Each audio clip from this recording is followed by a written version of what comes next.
new normal big life.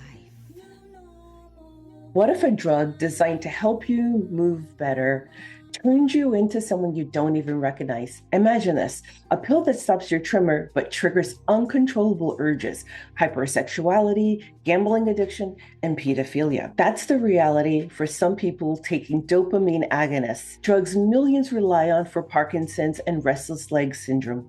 Stick with me because this story is about to get wild. And it might just change how you think about the meds in your cabinet. Hi, friends. Welcome to the New Normal Big Life podcast. We bring you natural news and stories about nature that we hope will inspire you to get outside and adventure, along with a step-by-step plan to help you practice what you've learned and create your own new normal and live the biggest life you can dream. I'm your host, Antoinette Lee, the Wellness Warrior.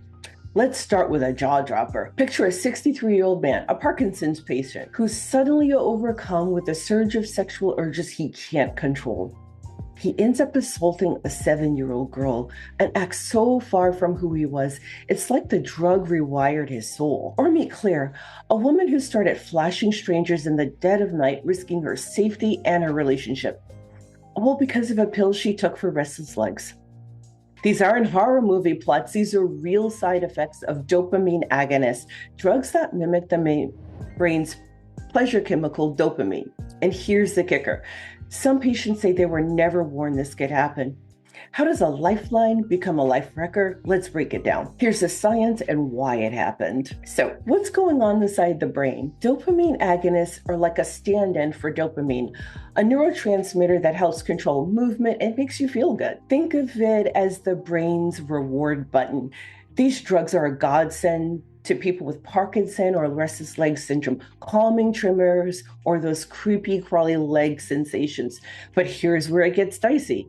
According to Dr. Valerie Voon, a neuropsychiatry expert from the University of Cambridge, these meds can overstimulate your reward pathways. It's like cranking the volume on your brain's pleasure dial so high that you can't hear the consequences anymore. The result, impulse control disorders or ICDs. Studies say 13 to 24% of Parkinson's patients on these drugs might face this. And for restless legs folks, it's maybe 6 to 17%. We're talking hypersexuality, gambling addiction, even pedophilia in some rare cases. And get this, experts think these numbers might be low because of the shame factor. People don't exactly run to the doctors to say, hey, I can't stop blowing my paycheck at the casino. So the science is clear. This isn't just a fluke. It's a built-in risk. When we come back from the short break, we'll hear the stories that humanize the stakes affecting patients, their families, and communities. Before we cover the next topic in this episode, I want to introduce you to the adventure sports lifestyle with what I like to call a micro story about an adventure I've had. The adventure sports lifestyle and my deep connection to nature is essential to my good health. So here's the story. Sitting in my childhood bedroom in Queens, New York, I wondered what seeing a bear in its natural habitat would be like. As an adult, while hiking to the lower saddle of the Grand Tetons in Jackson Hole, Wyoming, I casually encountered adult grizzly bears and the cubs at nearly every switchback. I did that. Here are the stories humanizing the stakes. But numbers only tell half the story. Let's talk about the people caught in this nightmare. Take Claire.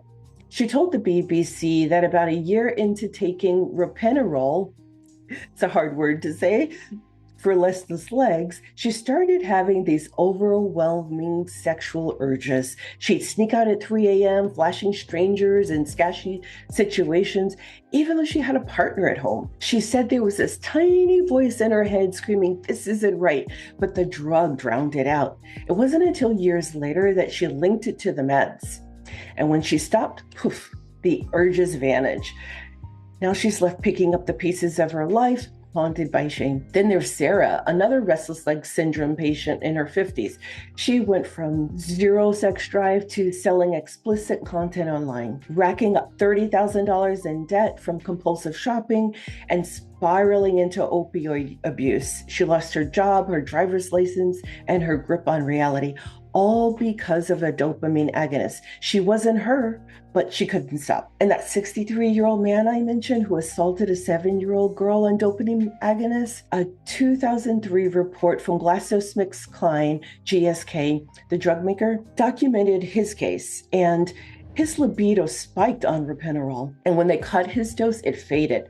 These aren't just side effects, they're life-altering disasters. Here's the controversy. Who knew what when? Now, here's where it gets infuriating. The 2003 GSK report I just mentioned, it suggests the company knew about this deviant sexual behavior linked to ropinirole over 20 years ago. Yet, a 2011 class action lawsuit claimed that GSK didn't bother updating the warnings until 2007, despite studies flagging this back in 2000. They settled in court but denied any wrongdoing. GSK told the BBC they've prescribed ropinirole 17 million times.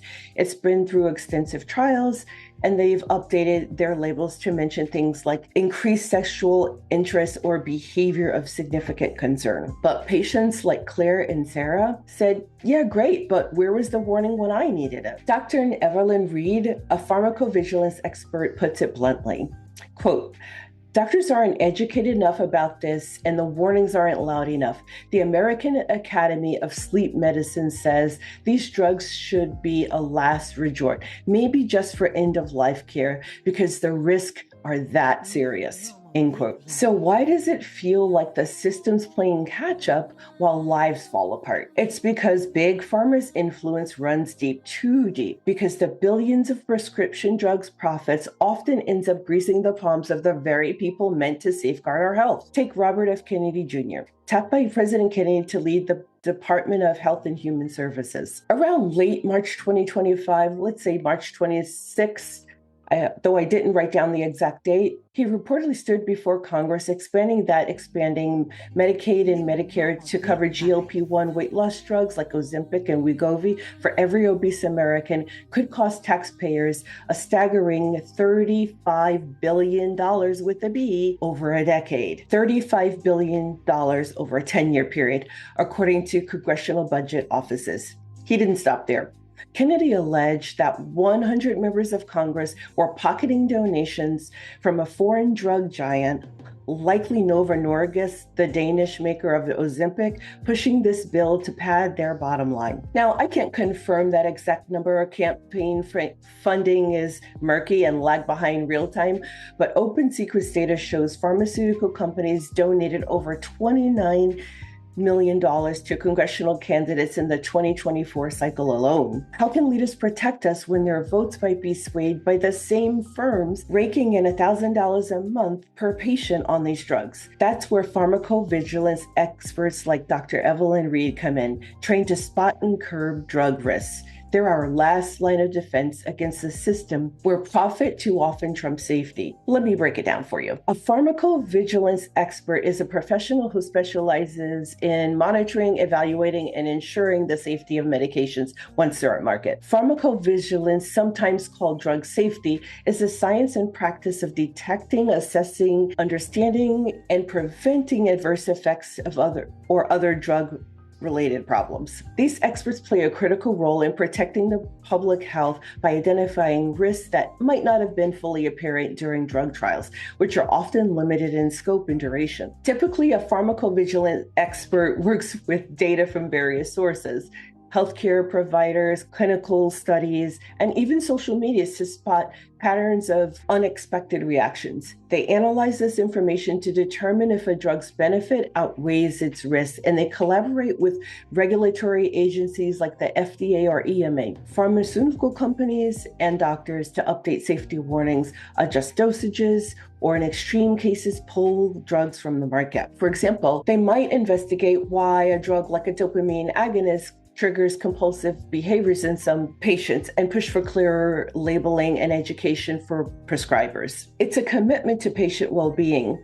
Think of them as the watchdogs of the medicine world. So what are the alternatives to dopamine agonists? Okay, what's the fix? For restless leg syndrome, experts say start simple. Exercise, better sleep habits, and iron supplements. If you need meds, something like gabapentin might dodge these dopamine traps. For Parkinson's, it's trickier.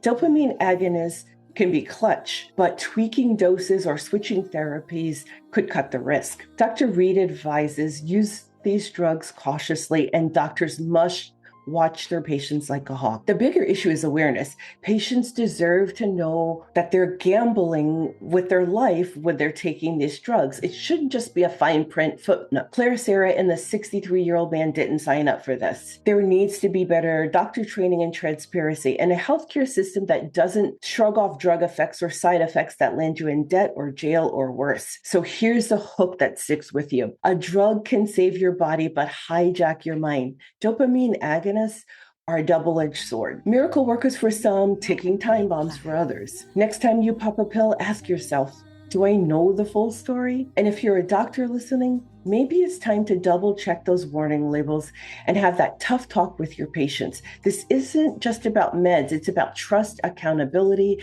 and who's really looking out for us. Thanks for tuning in to the New Normal Big Life podcast. If this hits home, share it with someone who needs to hear it. We'll be back next time with more stories that cut through the noise. Until then, stay curious and stay safe. If you're getting value from this content, leave us a review wherever you get your podcast to make it easiest for others to find us. Until next time, friends, I'm Antoinette Lee, your wellness warrior here at the New Normal Big Life podcast. I hope one day to see you on the river, in the backcountry, or in the horse barn living your best life. Tag New Normal Big Life or nnbl.blog on social media so we can celebrate your good health in big life. If you're a visual learner, you can watch an informative and entertaining version on this video on YouTube at New Normal Big Life channel. Share this episode with someone who needs it, comment on our post, and drop us a message or email. Nothing personal or too specific. When you have a health or adventure sports topic you want us to cover, and support others in this community. Since 2012, the Health Ranger store has been answering your calls for a trustworthy, responsive, and affordable source of health-focused products. Built from scratch with its own US-based fulfillment center and dedicated in-house customer support, they've got you covered. From nutritional supplements and superfoods to storable foods and preparedness gear, they offer competitive prices on top quality, lab-tested items. I'm excited to partner with the Health Ranger store to bring you the purest, most reliable products out there. Ready to shop? Use my affiliate link to get started.